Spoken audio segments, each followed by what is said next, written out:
As a result of President Biden's failure to secure the border and enforce our laws and provide for a common defense, our nation has experienced an unprecedented and unmitigated humanitarian and security crisis.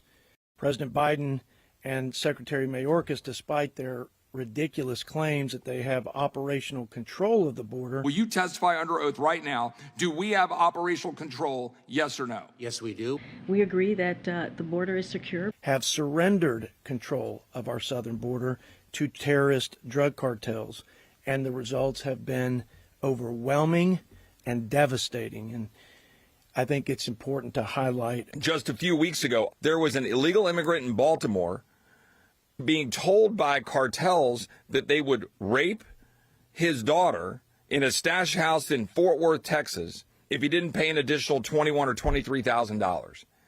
Now, that's a regular occurrence in our country. It is happening in Texas.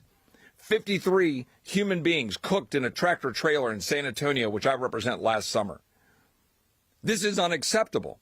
Due to the Biden administration's deliberate inaction, we now have a massive international crime organization that is at our doorstep. Actually, they're past our doorstep. They're inside the house now. The Mexican drug cartels are running a booming $13 billion a year human trafficking operation, exploiting our open southern border to their every advantage.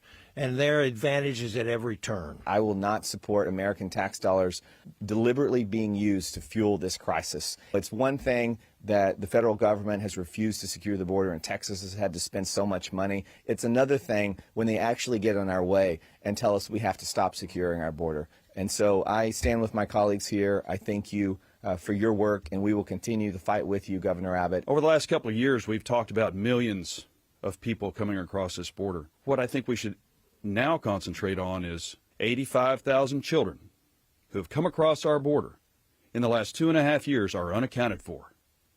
Unaccounted for. 85,000 children.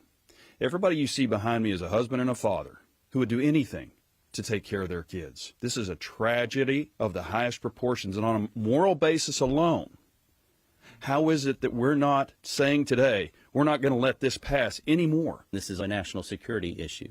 The cartels are not only working with China to set up shop across the border, they're infiltrating our country, and they're setting up shop in many communities across our country. Right now, every single day, there's military-aged Chinese nationals crossing our border. That's something that should concern everyone. When I was on the southern border at the middle of the night, the ground was littered with bracelets, much like the wristbands you get when you go to a concert. The word on it was delivery. Every single human being to the cartel is simply a package to be delivered across the border.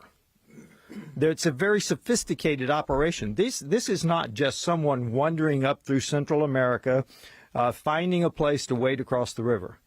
This is a very sophisticated operation. They're given a wristband. They now have been charged either up front or through indentured servanthood or even sex trade to repay the cartel for the money that they charge them to come to America. They tell them how to go, what the route is. They tell them where they're going to cross the river. And when they get across the river, they discard their wristband because they have been delivered.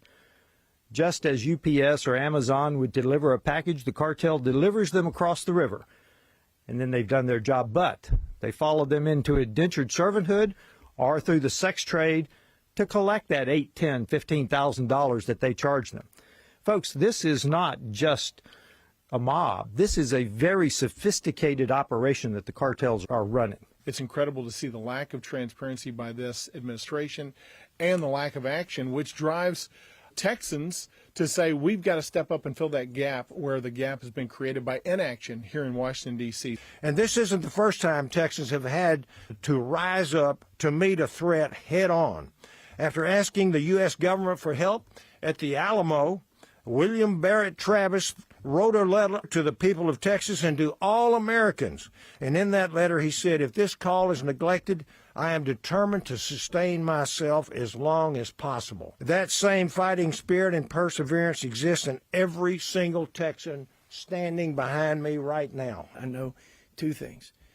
Texans will not run from a fight, and this governor will not wait on Joe Biden or anybody else to defend our sovereignty and to protect our citizens. And I'll end on that. God bless.